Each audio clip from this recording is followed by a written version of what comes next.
Imagine street boys catching a thief, only to discover he was actually a police officer. Now imagine that same police officer looking a senior officer of the Nigerian army straight in the face and calling him a bloody civilian. Can you truly imagine that?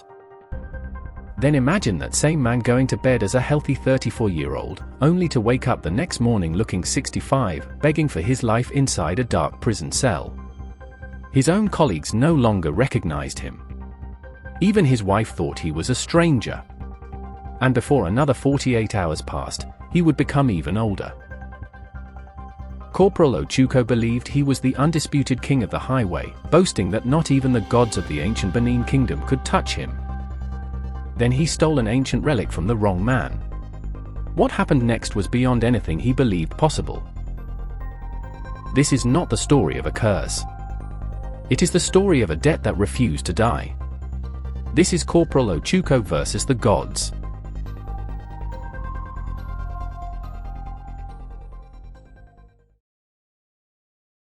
Three days earlier, the sun was a white-hot fist over the Benin-Asaba highway. The asphalt didn't just swallow cars, it swallowed souls. Corporal Ochuko stood in the center of the road, his baton resting against his thigh, his eyes scanning the approaching traffic like a hawk scanning a field of mice. To Ochuko, the highway was not a road. It was a kingdom, and he was the undisputed king.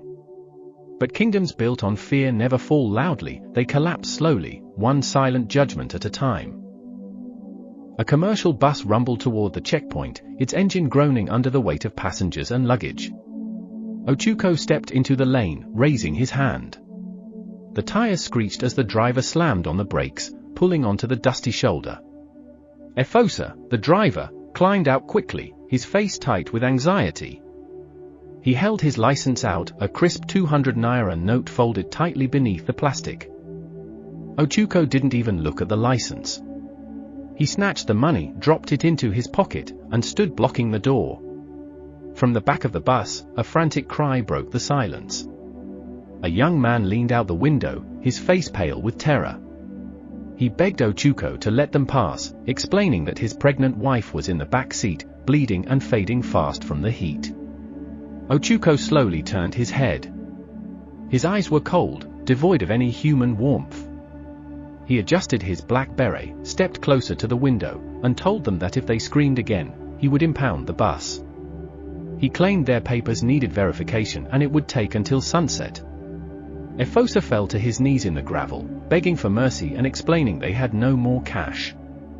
Ochuko ignored him, turning his back on the weeping passengers.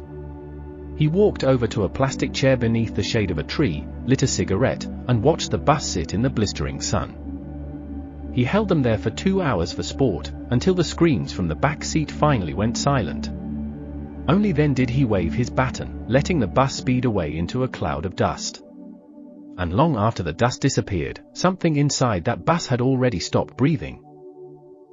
10 minutes later, a young University of Benin student named Philip approached the checkpoint on foot, carrying a large, intricate architectural model made of balsa wood and plastic.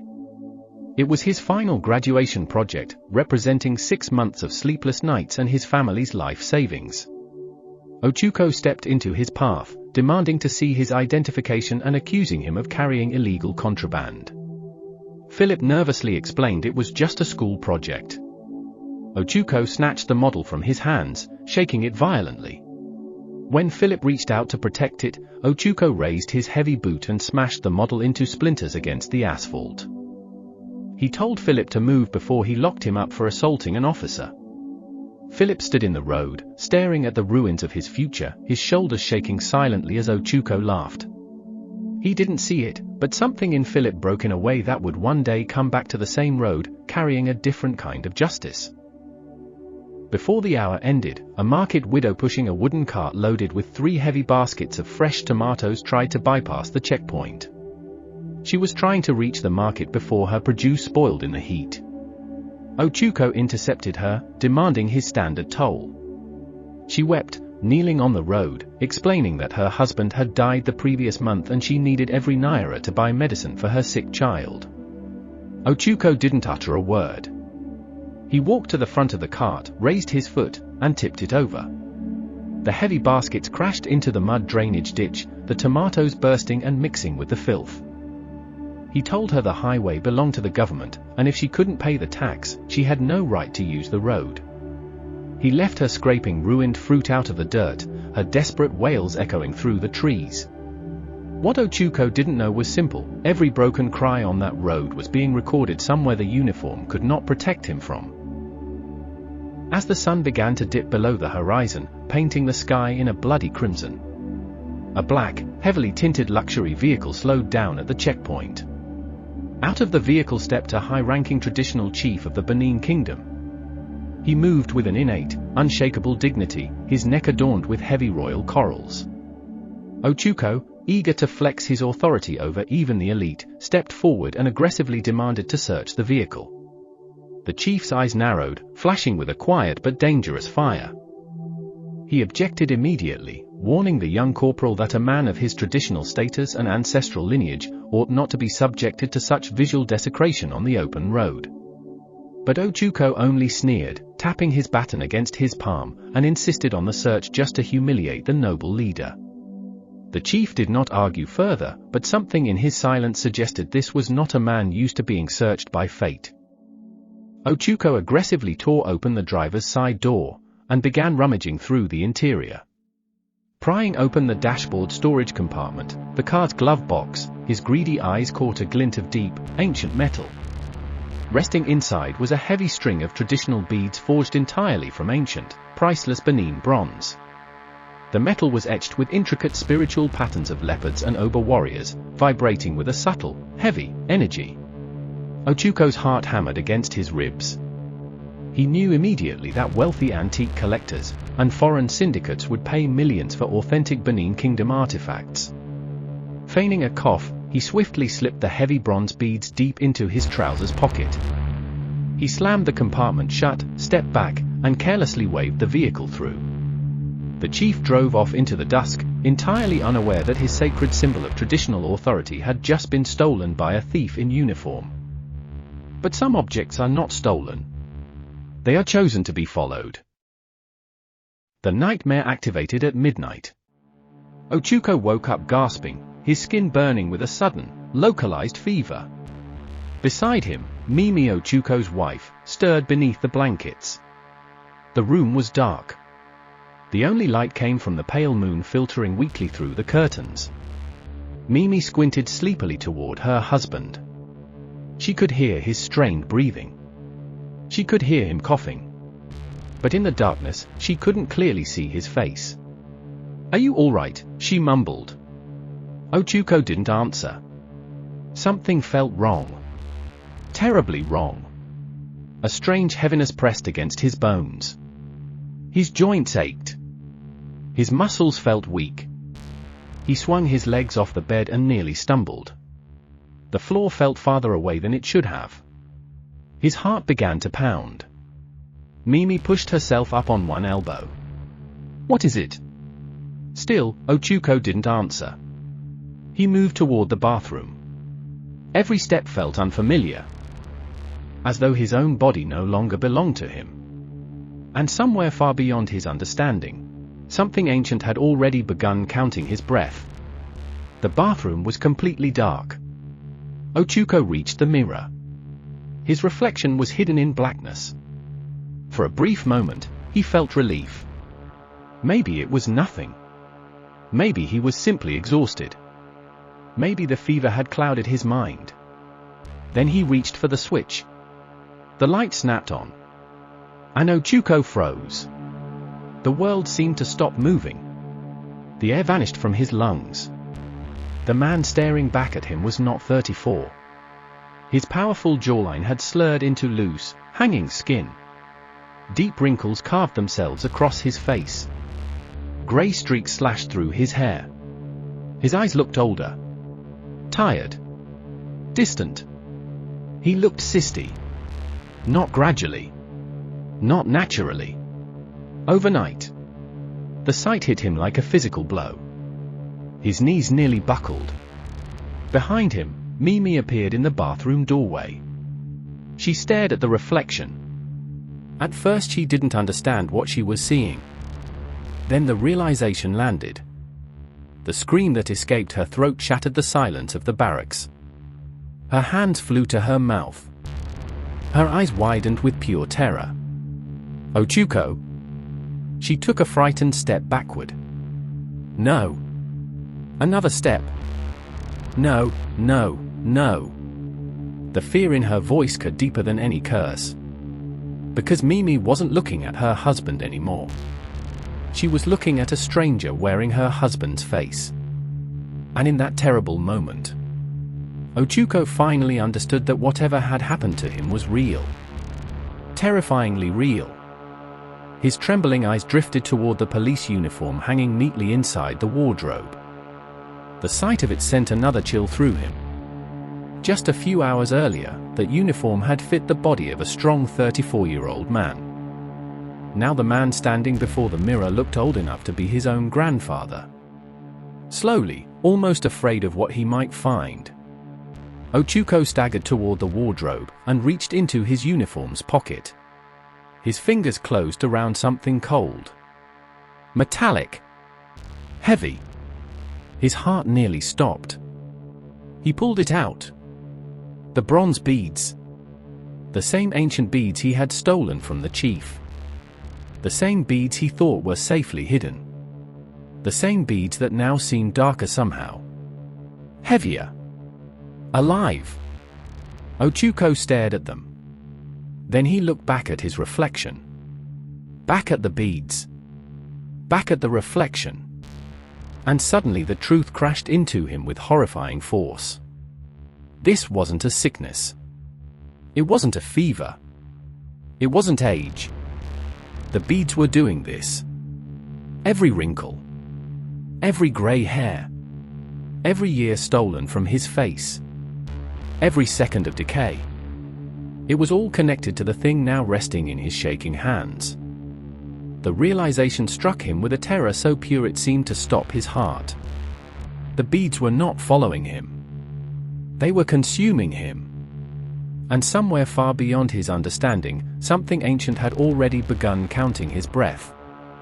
Terrified, he realized the bronze beads were a beacon of doom. And every second they remained in his possession, another piece of his life was being quietly stolen away. Not as punishment, but as payment already in motion. And what Ochuko did not yet understand was that consequences like this were never content to stay still. They moved. They followed patterns. They completed cycles. Even when the mind refused to believe them. Before returning to the police station, Ochuko tried to fight the curse on his own terms. First, he drove in a panic to the Ovia River. His hands were shaking. His vision already dimming. Completely unaware that every passing second was not just time lost, but life quietly being deducted. Standing at the riverbank, he hurled the bronze beads with all the strength left in his weakening arms. They vanished into the dark water with a heavy splash. For a moment, silence. Then he exhaled, almost believing it was over. But that night, when he pulled back his bedsheets, his blood froze. Resting perfectly in the center of his pillow were the bronze beads. Dry. Untouched. As if the river had never existed. He did not move for several seconds. Because now he understood something terrifying. The river did not take them. It rejected him instead. And somewhere in that silence, the curse only grew closer. Desperation turned into something worse than fear. He tried again. This time, fire. On his concrete balcony, he poured kerosene over the bronze beads. Not knowing that some objects do not burn. The match struck with a sharp hiss. Flames swallowed them completely. Orange light reflected in his shaking eyes as he watched them burn. He stood there for a full hour. Waiting. Praying. Breaking inside. Until the fire died. Then, he buried them. The next morning, when Ochuko reached for his police uniform, his hand stopped. Inside the breast pocket were the bronze beads. Cold. Heavy. Unchanged. Not burned. Not damaged. Not even warm. just waiting. And now, they felt closer to him than before. As if every attempt to escape them had only deepened their hold. And somewhere far beyond his understanding, something ancient continued to count. One breath at a time. Driven by blind terror as his body rapidly withered. Ochuko didn't think, he just ran, fleeing his apartment, and heading straight for the only place he thought could offer protection. He burst into the police station, falling heavily against the front desk. He cried out to the officers on duty, wheezing that he was Corporal Ochuko. The sergeant on duty looked down at the wrinkled, shivering old man with confusion, calling him a lunatic beggar, and ordered the guards to throw him into the dark holding cell at the back. Later that evening, his wife Mimi arrived at the station searching for her husband. When she brought his official ID card to prove his identity, the divisional police officer, DPO, stepped into the cell area. The DPO took one long look at the ancient, sagging face of the old man, looked at the image on the ID card, then finally locked his eyes onto the bronze bead spilling out of Ochuko's pocket. The DPO's face turned pale. Unlike the lower-ranking officers, the DPO knew exactly what was happening. He ordered Ochuko's immediate release, whispering in terror, "This is not ordinary. You have stepped on an ancestral landmine. Get out of my station, before the ground swallows us with you." And for the first time, the uniform meant nothing at all.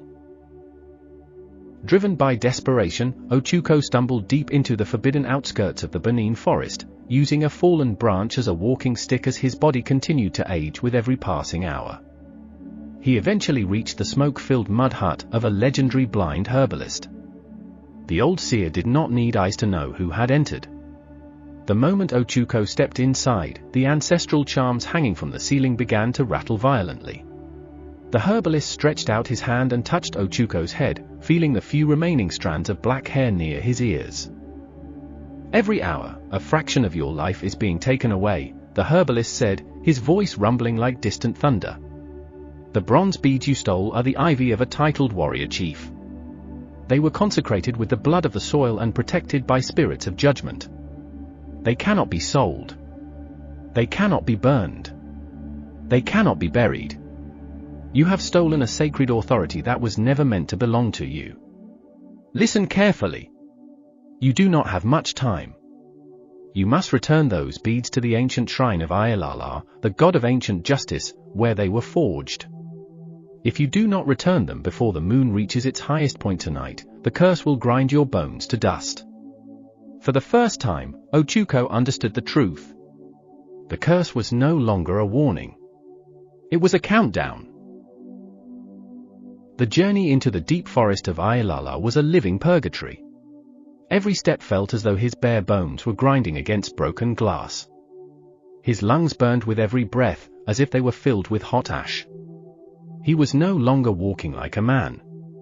He was a skeleton wrapped in loose skin, driven by nothing but the desperate instinct to survive.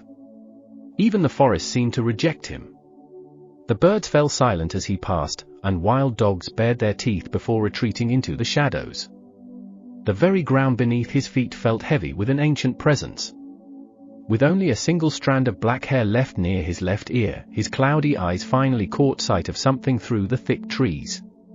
White native chalk, painted in broad, ghostly strokes across the trunks of ancient trees. The path to the judgment seat. And with every step he took toward that white chalk path, it felt as though he was walking deeper into a verdict that had already been decided. Ochuko did not walk into the sacred ground. He crawled. He dragged his useless numb legs through the thick, red mud of the swampy forest. His once pristine police uniform was torn to shreds, soaked in mud and slime, his beret covered in dirt. He gasped for breath, his tongue hanging from his mouth, dry and swollen. The man who had once ruled the Benin highway like an untouchable landlord, now crawled through the mud like a broken animal, stripped of every trace of the power he once abused. With one final painful effort, he pulled himself over a huge moss-covered tree root. Suddenly, the thick forest opened into a wide, perfectly round open space, bathed in the cold light of the full moon.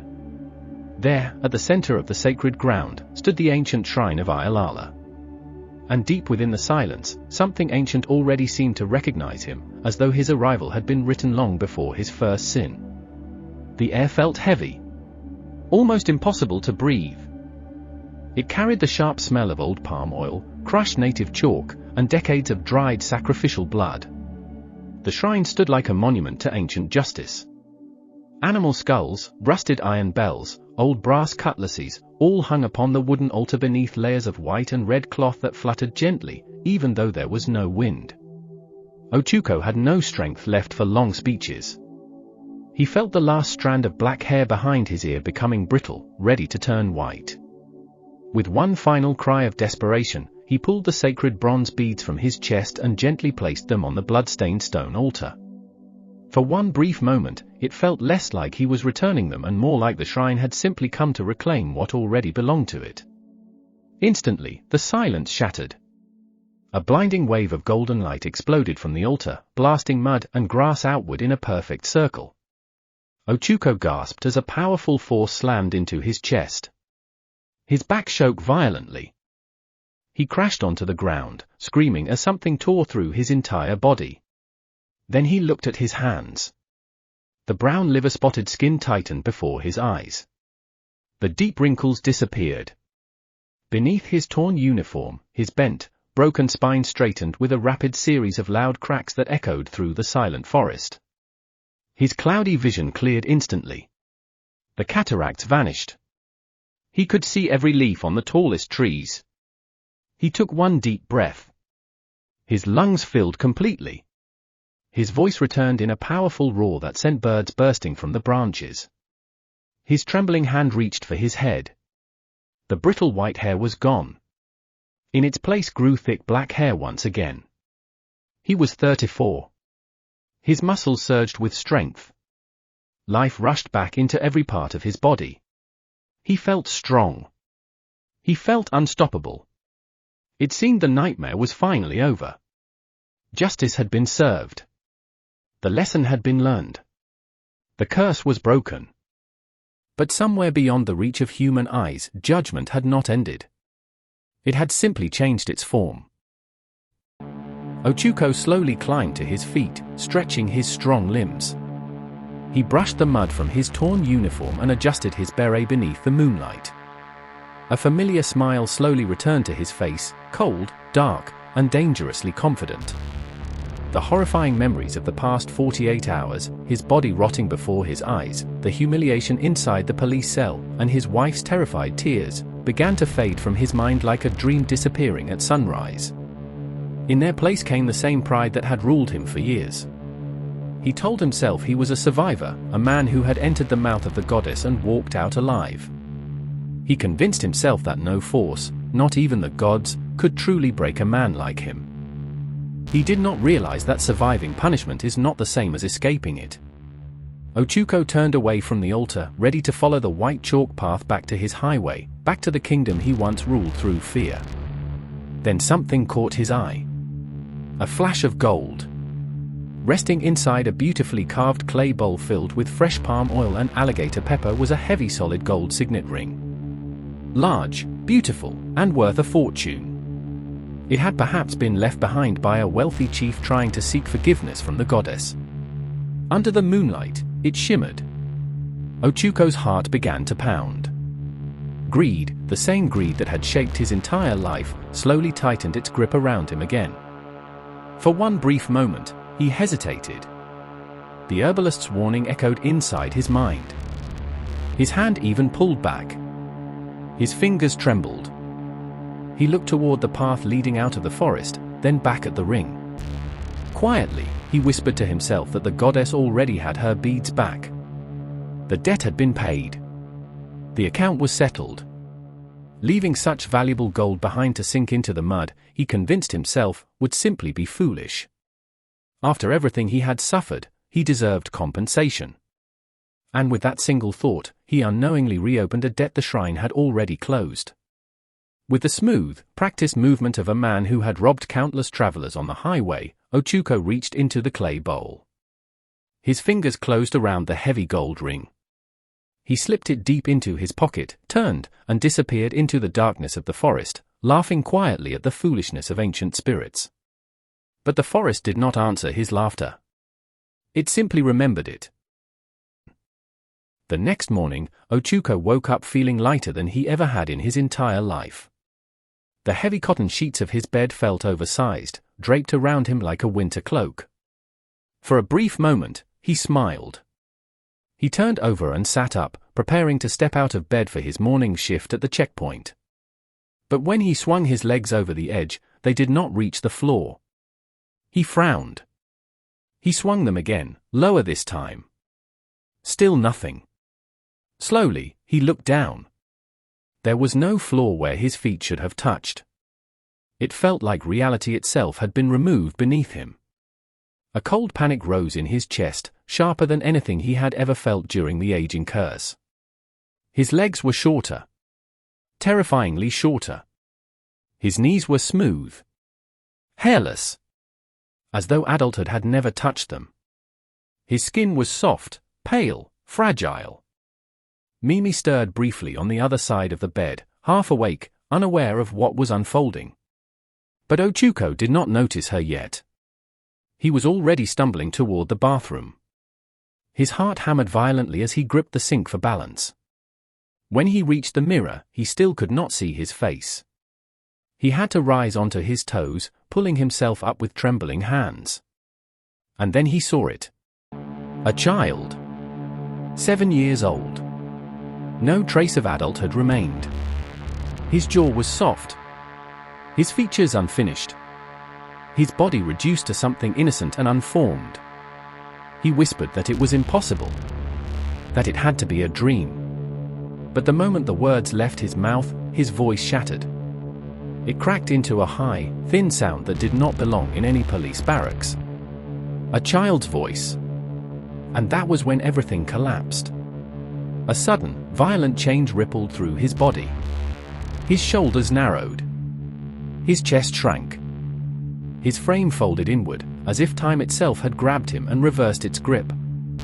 He reached for his police uniform and put it on, but it now felt oversized, as though he was drowning inside it. The fabric collapsed over his shrinking body like a falling tent.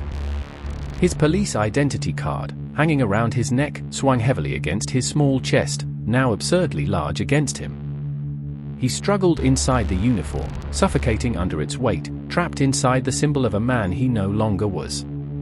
He stood there, barely breathing, staring at the mirror. A child stared back. That was when he shouted. A raw, broken scream filled the house. Mimi jolted instantly, now fully awake. She rushed into the bathroom and froze. Her hand flew to her mouth. Her eyes widened in horror. No. Her voice cracked. No, no. Tears filled her eyes immediately. She stumbled backward as though the sight itself was attacking her. This could not be her husband. The man she knew had vanished overnight. In his place stood a child wrapped in an adult's ruin. The curse had not ended. It had reversed. And somewhere in that silence, something unseen had already finished counting what he had taken. Terrified, weeping, and shaking from the horrifying realization that the curse had grown even worse, Ochuko ran toward the police station. His small legs carried him desperately as tears blurred his vision. He burst into the main office, crying out to his colleagues and calling for the sergeant. Between broken sobs, he insisted that he was Corporal Ochuko. He screamed that the shrine had done this to him because of the gold, begging them to check his ID card. At first, the officers at the front desk barely looked up. Then the shouting continued, and something in it felt wrong. Too small. Too broken. One of them finally frowned and looked closer. Recognition did not come immediately. Then one officer stiffened. They remembered him. Not like this. Not as a child. But they remembered the day the curse had first begun, when a grown Corporal Ochuko had walked into that same station trembling, already marked by something unnatural. The same fear they had felt then began to return, crawling back into the room. The sergeant stood slowly. The laughter died. The atmosphere changed. Ochuko kept pointing at himself, crying and shaking, begging them to listen. He explained everything in fragments of panic: the shrine, Ayelala, the beads, the aging, the curse that would not stop consuming him. The mention of Ayelala silenced the room completely. No one laughed anymore. No one moved. The sergeant's expression hardened, but not in disbelief. In fear. Real fear. He had seen strange things in his years of service, but nothing like this, nothing like a man collapsing backward through his own age. Before he could respond, the corridor door swung open. The DPO stepped out. He had been inside his office, but the noise had drawn him out. One look was enough. He saw the oversized uniform hanging off a child's frame. He saw the face he had examined just days earlier on an official ID card. Corporal Ochuko. Unmistakable. Burned into memory. And then he saw the eyes. The same eyes, but covered by something impossible. The DPO stopped. For the first time, authority did not enter the room. His face drained of color. "No," he whispered. "This is not possible." He stepped closer, as though distance might change what he was seeing. The ID card from days ago came back to him. Valid. Normal. Unquestionable. Then his eyes dropped to the boy again. To the golden ring being described through his frantic, broken words. And certainty struck him. This was not madness. This was judgment. A debt owed to Ayelala. His voice lowered, barely steady. "You came here like this." He swallowed hard. "Do not return to this station again. Not until you have settled what you owe at the shrine. Not until Ayelala releases you." He stepped back slowly, as if even the air around Ochuko had become dangerous. "If you come back before that," he added, more warning than command, "I will personally ensure you are locked away. Not for crime, but for what you now are." Silence swallowed the room. Even the officers who had laughed earlier could not meet Ochuko's eyes. It felt as though the station itself was holding its breath. The DPO turned away, ending the encounter like a man escaping something unseen. And just like that, the station that once answered to Corporal Ochuko no longer wanted him at all. They threatened him with a cell, completely unaware he was already trapped inside one built from his own former power. The irony was unbearable. Only days earlier, Ochuko had been the feared, untouchable highway landlord of Benin, a man whose uniform could stop traffic, silence grown men, and bend entire crowds into obedience. Now, the same officers who once saluted him looked at him as nothing more than a forgotten, homeless child no one believed. Hungry, abandoned, and stripped of everything he once was, Ochuko wandered into the crowded maze of the market. The afternoon sun burned his small shoulders when a rough hand suddenly seized his arm. He flinched and shut his eyes, expecting violence. Slowly, he turned. His breath stopped. It was the same market woman whose 3 baskets of tomatoes he had thrown into the drainage just days earlier. Ochuko waited for recognition. He waited for punishment. But she saw nothing of the man who had destroyed her work. She saw only a frightened, hungry child. Her expression softened. She asked gently why he was crying, where his parents were, and why he was alone in the market. Before he could answer, she reached beneath her stall and placed a small plate of jollof rice and fried plantain in his hands, her own meal. She told him to eat, because no child should suffer hunger like this. Ochuko stared at the food, trembling. Then he ate. And every bite burned deeper than pain. Not because of heat, but because of memory. Because the woman he had once crushed without hesitation had become the only person showing him mercy. And in that moment, punishment stopped being physical. It became permanent. After he finished eating, she gently patted his head and told him he looked like a good boy. She explained she needed help carrying yams to the motor park and offered him a small basket, promising a little money so he could buy school books. He nodded silently. She placed the basket on his head. The weight crushed him instantly. His knees buckled. Pain shot through his neck.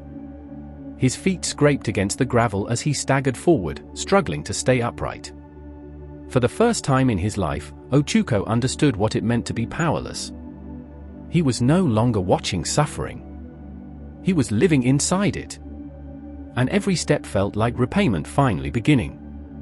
Over the next few hours, he survived only on the kindness of those he had once harmed. Moments later, Efosa, the bus driver whose money Ochuko had taken, found him standing under the sun. He did not recognize him. He simply gave him cold water and told him to stay safe. Philip, the Uniben student whose project Ochuko had destroyed, found him shivering in the rain. Without hesitation, he removed his jacket and wrapped it around the child, telling him the streets were no place for anyone so small.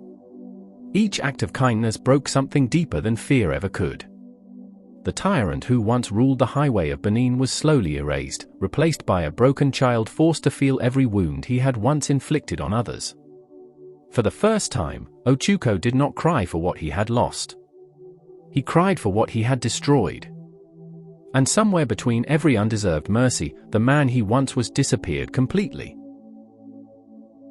On the fourth night, Ochuko followed the chalk path back to the Ayelala shrine. His feet were bleeding. His breath was broken. But he did not stop. He reached the clearing and ran straight to the stone altar. From his pocket, he pulled out the stolen gold ring. His hands were shaking violently as he placed it on the stone. "I brought it back," he cried. "I returned it. Please, make me a man again." Silence answered him. No wind. No voice. No mercy. He collapsed to his knees, pounding the stone. "I cleaned it. I fixed it. What more do you want from me?" Then the voice came, low, ancient, and final. "You returned what you stole from Ayelala," it said. Ochuko froze. The old village woman stepped from the trees. Her eyes were empty of light. "The goddess does not eat gold," she said. "She eats justice. You think returning a ring repairs a broken life?" Her voice hardened. "Go back to the highway. That is where your sins were born. That is where they will be judged." The forest went silent. Then the air tore open. A white fog swallowed him whole. When the fog cleared, he was gone from the shrine. He stood instead on the highway beneath the Iroko tree. Night covered the road. And waiting there was everyone. Dozens of people. The widow. The traders. The driver, Efosa. The Uniben student Philip. All the lives he had crushed. They did not shout. They did not move. They simply stood in a circle of truth. Ochuko fell to his knees. And then the stories began. One by one. Efosa spoke of the pregnant woman who lost her child in traffic because of him. The market woman spoke of debts that destroyed her life. Philip spoke of his broken future. Each word hit Ochuko like a physical blow. He screamed until his voice broke. "I didn't know. I didn't see. I didn't care." He fell into the dust, shaking. "I am sorry. I am sorry. I am sorry." The highway went silent. Then something changed. The widow stepped forward. She looked at him for a long time. Then she knelt beside him and placed her hand on his shoulder. "I forgive you," she said. One by one, the others followed. Forgiveness moved through the circle like wind. And then they began to fade. Not into peace. Not into reward. But into light that left behind only silence. Until only Ochuko remained. And the old woman. Ochuko looked down at his hands. Still small. Still a child. He whispered, broken, "Then why am I still like this?" The woman stepped closer. "You have been released from their debt," she said. "But have you been released from yourself?" The question struck deeper than anything before. For a long time, he said nothing. Then quietly, he spoke, "I don't want to be that man again. I hate who I was. I accept this, even if I remain a child forever." He closed his eyes. A long silence followed. Then, the earth answered. A golden light erupted beneath his feet. Not violent. Not burning. But warm, like dawn breaking after a long night. His body began to change. Bones stretched. Breath deepened. The child frame dissolved into manhood. The uniform returned to him, not as punishment, but as restoration. Corporal Ochuko stood again. Whole. Restored. Ochuko slowly lifted his head and smiled. It was the exact same cold, quiet smile he had worn moments before reaching for the forbidden gold. For one terrible heartbeat, it seemed the highway had reclaimed its old king. Somewhere ahead, the road was waiting.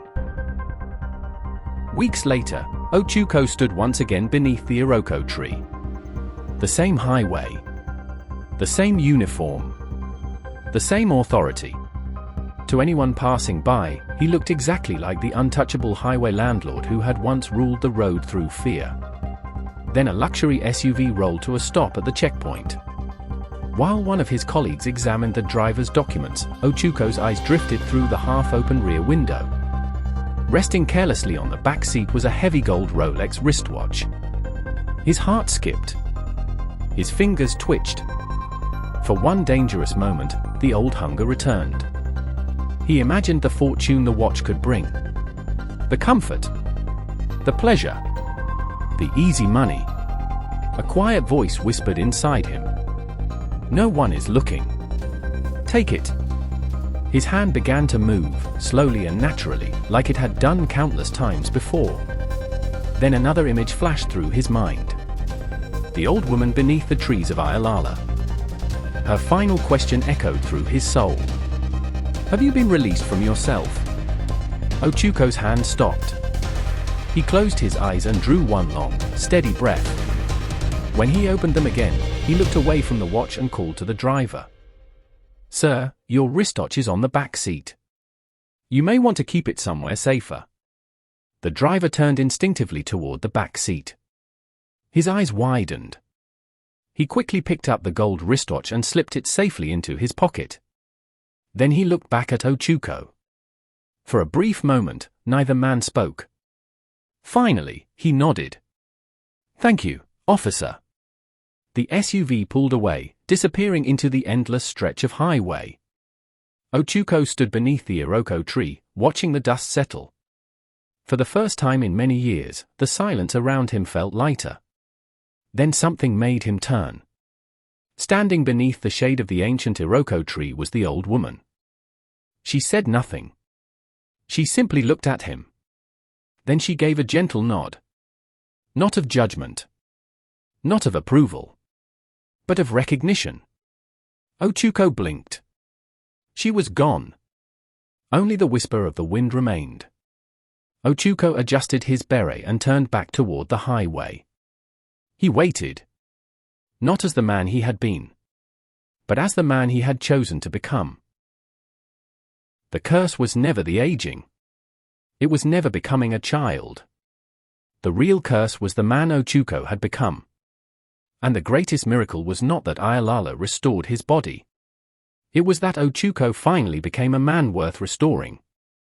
If you enjoyed Corporal Ochuko's journey, more gripping stories await. Check the description for the next episode, or search for the Corporal Ochuko playlist on the Narratok Stories channel.